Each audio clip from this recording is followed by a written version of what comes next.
Hello everyone, ಎಲ್ಲರೂ ಹೇಗಿದ್ದೀರಾ? ನಾನು ತುಂಬ ಚೆನ್ನಾಗಿದ್ದೀನಿ. ಸೊ ಇವತ್ತಿನ ಒಂದು ಸ್ಪೆಷಲ್ ರೆಸಿಪಿ ಬಂದು ಐಸ್ ಕ್ರೀಮ್ ಮಾಡೋಣ ಅಂತ ಹೇಳಿ ಅಂದ್ಕೊಂಡಿದ್ದೀನಿ. ಅದು ಅಲ್ಲದೆ ಸೀತಾಫಲ ಹಣ್ಣನ್ನು ಯೂಸ್ ಮಾಡಿಕೊಂಡು ಇವತ್ತು ಐಸ್ ಕ್ರೀಮ್ ಮಾಡೋಣ ಅಂತ ಅಂದ್ಕೊಂಡಿದ್ದೀನಿ. ಸೊ ಮನೆಯಲ್ಲೇ ಆರಾಮಾಗಿ ಈಸಿಯಾಗಿ ಟೇಸ್ಟಿಯಾಗಿ ಮಾಡ್ಕೋಬೋದಾದಂಥ ಐಸ್ ಕ್ರೀಮ್ ಹೇಗೆ ಅಂತ ನಾನು ನಿಮಗೆ ತೋರಿಸ್ಕೊಡ್ತೀನಿ.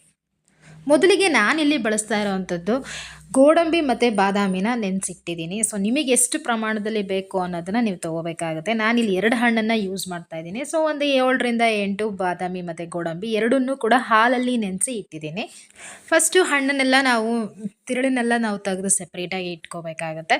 ಸೊ ಅದಕ್ಕೋಸ್ಕರ ನಾನು ಒಂದು ಜಾರ್ನ ಯೂಸ್ ಮಾಡ್ತಾಯಿದ್ದೀನಿ. ಸೊ ಗ್ರೈಂಡಿಂಗ್ ಜಾರ್ನ ನಾನು ಯೂಸ್ ಮಾಡ್ತಾಯಿದ್ದೀನಿ ಇಲ್ಲಿ. ಸೊ ಫಸ್ಟ್ ನಾವು ಏನಂತಂದರೆ ಇದರಲ್ಲಿ ಇರೋವಂಥ ಪಲ್ಪಿ ಏನಿರುತ್ತೆ, ಸೊ ಅದು ನಮಗೆ ನೀಟಾಗಿ ಸಿಗಬೇಕು. ಆ ಥರದ್ದು ಕೂಡ ನಮಗೆ ಇಷ್ಟ ಆಗುತ್ತೆ.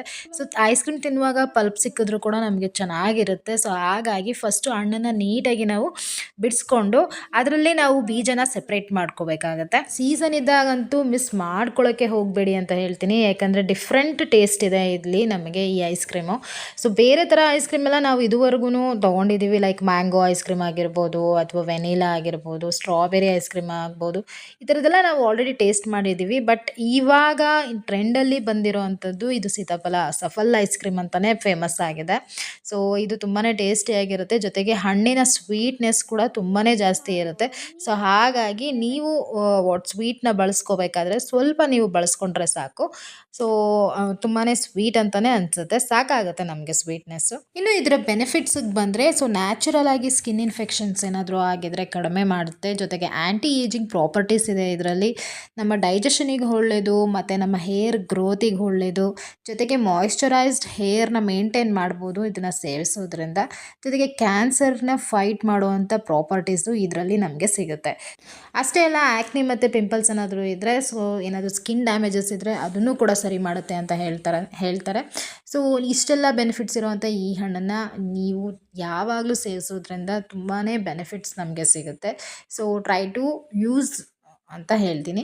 ಅಷ್ಟೇ ಅಲ್ಲ, ಈ ಹಣ್ಣನ್ನು ನಿಜವಾಗ್ಲೂ ಹೇಳಬೇಕಂದ್ರೆ ಚಿಕ್ಕ ಮಕ್ಕಳಿಂದ ಹಿಡಿದು ದೊಡ್ಡೋರ್ವರೆಗೂ ಆರಾಮಾಗಿ ಸೇವಿಸ್ತಾರೆ. ಯಾಕೆಂದರೆ ತುಂಬಾ ಸ್ವೀಟಾಗಿರುತ್ತೆ. ಸೊ ಅದೊಂದು ಬೆನಿಫಿಟ್ಟು ನಮಗೆ ಇದರಲ್ಲಿ ಸಿಗ್ತಾ ಇದೆ. ಮತ್ತು ಇದರಲ್ಲಿರೋವಂಥ ತಿರುಳನ್ನೆಲ್ಲ ನಾನು ಪಲ್ಪನ್ನೆಲ್ಲ ಸೆಪ್ರೇಟಾಗಿ ತೆಗೆದು ಒಂದು ಜಾರಿಗೆ ಹಾಕೊತಾ ಇದ್ದೀನಿ.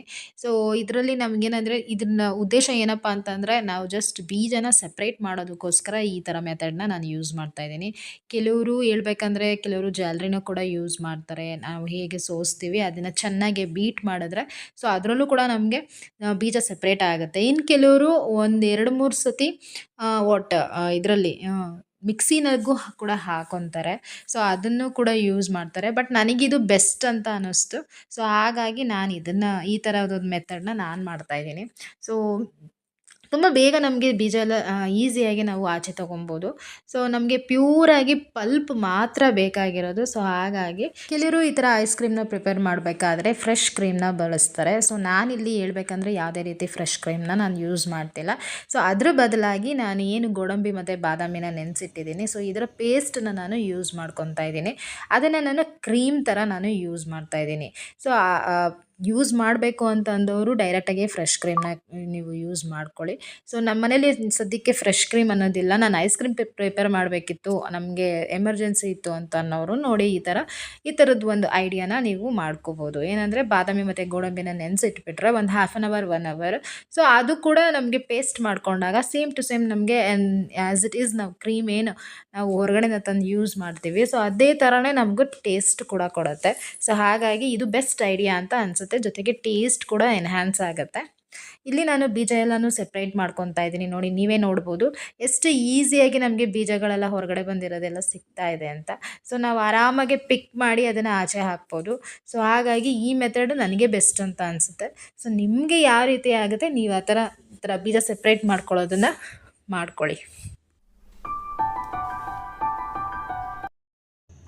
ಗ್ರೈಂಡ್ ಮಾಡಿಟ್ಟಿರೋವಂಥ ಪೇಸ್ಟಿಗೆ ನಾನು ಸ್ವಲ್ಪ ಬ್ರೌನ್ ಶುಗರ್ನ ಆ್ಯಡ್ ಮಾಡ್ಕೊತಾ ಇದ್ದೀನಿ. ಅದರ ಜೊತೆಗೆ ನಾನು ಜಸ್ಟ್ 2 ಸ್ಪೂನ್ಸ್ ಆಫ್ ಶುಗರನ್ನು ನಾನು ತೊಗೊಂಡಿದ್ದೀನಿ. ಏನಕ್ಕೆ ಅಂತಂದರೆ ಸ್ವಲ್ಪ ಮಿಲ್ಕ್ ಮೇಡ್ ಕೂಡ ನಾನು ಆ್ಯಡ್ ಮಾಡ್ತಾಯಿದ್ದೀನಿ. ಸೊ ಸ್ವೀಟ್ನೆಸ್ ನಮ್ಗೆ ಅದರಲ್ಲೂ ಸಿಗುತ್ತೆ, ಜೊತೆಗೆ ಹಣ್ಣಲ್ಲೂ ನಮಗೆ ಸ್ವೀಟ್ನೆಸ್ ಇರುತ್ತೆ. ಸೊ ಹಾಗಾಗಿ ನಾನು ಶುಗರ್ನ ಜಸ್ಟ್ 2 ಸ್ಪೂನ್ಸಷ್ಟು ಹಾಕ್ಕೊಂಡಿದ್ದೀನಿ. ಜೊತೆಗೆ ನಾವೇನು ಪಲ್ಪ್ ಇಟ್ಕೊಂಡಿದ್ವಿ ಅದರಲ್ಲಿ ನಾವು ಅರ್ಧ ಭಾಗದಷ್ಟು ಪಲ್ಪ್ನ ಯೂಸ್ ಮಾಡ್ತಾಯಿದ್ದೀನಿ. ಇದಿಷ್ಟನ್ನು ನೀಟಾಗಿ ಗ್ರೈಂಡ್ ಮಾಡ್ಕೊಬೇಕಾಗತ್ತೆ. ಸೊ ನೀವು ಇಲ್ಲಿ ನೋಡ್ಬೋದು, ನಾನು ಅರ್ಧ ಭಾಗದಷ್ಟು ಪಲ್ಪ್ನ ಹಾಗೆ ಇಟ್ಟಿದ್ದೀನಿ.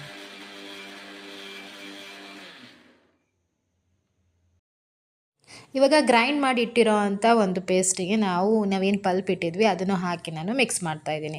ಸೊ ಇಷ್ಟನ್ನು ನೀಟಾಗಿ ಮಿಕ್ಸ್ ಮಾಡಿಬಿಟ್ಟು ನಾವು ಇದನ್ನು ರೆಫ್ರಿಜರೇಟ್ ಮಾಡಬೇಕಾಗುತ್ತೆ. So over night, hole night ನಾವು ಬಿಟ್ಟರು ಓಕೆ, ಇಲ್ಲಾಂದರೆ 5 to 6 ಅವರ್ಸ್ ಆದರೂ ಆಗಲೇಬೇಕು.